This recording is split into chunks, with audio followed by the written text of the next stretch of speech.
Hey there, guitar geeks. Guitar Guts back with a discussion of tuner height and Les Paul guitars. I recently purchased a version of this guitar, which is a plain top Epiphone 1960s tribute guitar. And I really like the guitar. It looks great. I love plain tops. It plays well. It came with Grover locking tuners. And after I had to replace the pickups with my favorite set, it plays as good as any Les Paul I've ever owned from Gibson. These locking tuners work great. They lock without you having to do anything. There's no knob on the back that you have to tighten in order to get the strings to lock. They simply lock themselves as you tune the strings. And they've never let me down. They've held tune just fine, and the locking mechanism works just like it's intended to. But once I had the guitar set up and started playing it, I noticed that I had some string buzz. And I couldn't figure out where it was coming from. I knew I had the guitar set up right, so I suspected at first that I might have a high fret. But I checked all the frets, and I couldn't find any of them that were too tall or too short. And my next guess was that it could have been the retaining spring on the bridge. Sometimes this little retaining wire located on the bridge will get loose and it'll rattle when you're playing. But I had replaced that bridge on my version of the guitar with one that didn't have the retaining spring, and the buzz didn't go away. So I looked to the other end of the guitar for an explanation, and I thought I'd found one.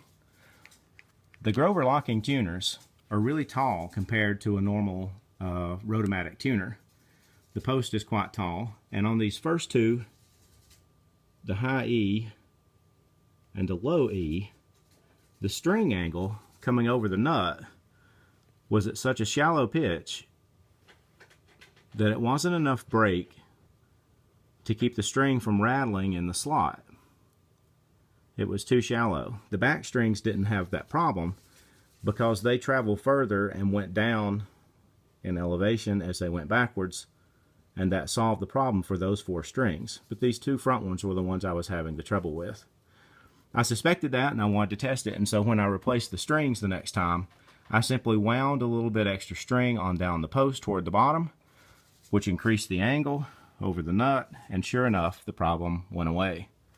So I knew what the problem was, but I didn't quite know exactly how I wanted to try and fix it. I didn't want to wind string all the way down to the bottom of a locking tuner post, because not only would that look funny, it kind of defeats the purpose of having a locking tuner in the first place. It's not supposed to have that much wind around the post. So I decided to order a set of regular Grover Rotomatic tuners, which is what I did. I ordered this set of Grover Rotomatics. The set number is 102N, and that's just the regular original Grover Rotomatics. That's not what's in here now. I have the old locking tuners off of my guitar. So let me show you that.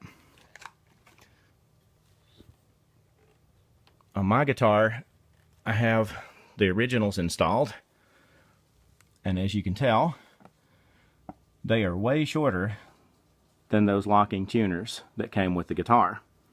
The shaft on that locking tuner sticks up quite a bit further than the original Grover Rotomatics, and it was causing that string buzz.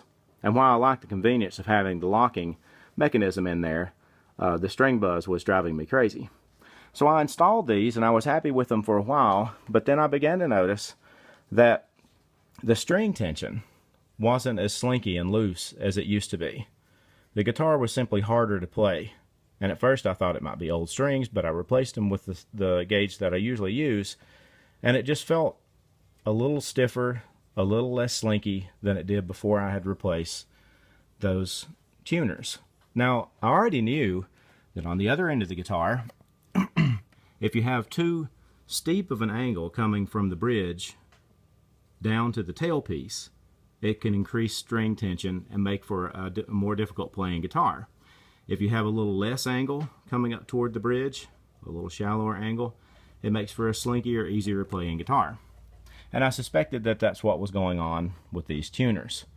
The tuners had increased the angle over the nut too much, and were creating a little too much tension in the slot where the string couldn't move back and forth just a little bit, and that made the guitar harder to play. And I missed my old slinky feeling Les Paul. So what I did was I ordered yet another set of Grover tuners. These are original milk bottle Grover Rotomatics. And I'm hoping that this will solve the problem, and here's why. When I looked up the specs online, I found that the locking tuners from the back of the guitar, where the tuner meets the guitar, to the top of the post, had a height of 1.282 inches. And those were too tall. Those are the ones that were causing my string buzz. The regular Rotomatics by Grover were 1.088 inches tall.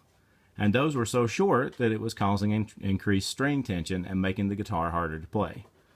So I went with the original milk bottle Rotomatics, which have a height of 1.110 inches. And I'm hoping that that'll split the difference and be right in the Goldilocks zone where I don't get any string rattle, and yet the playability of the guitar is the same as it was before I changed the tuners out. So that was my little adventure with Grover Rotomatics and my Les Paul. Let me know if you have similar experiences or another way of solving the problem in the comment section, and be sure to like our videos. See you again soon.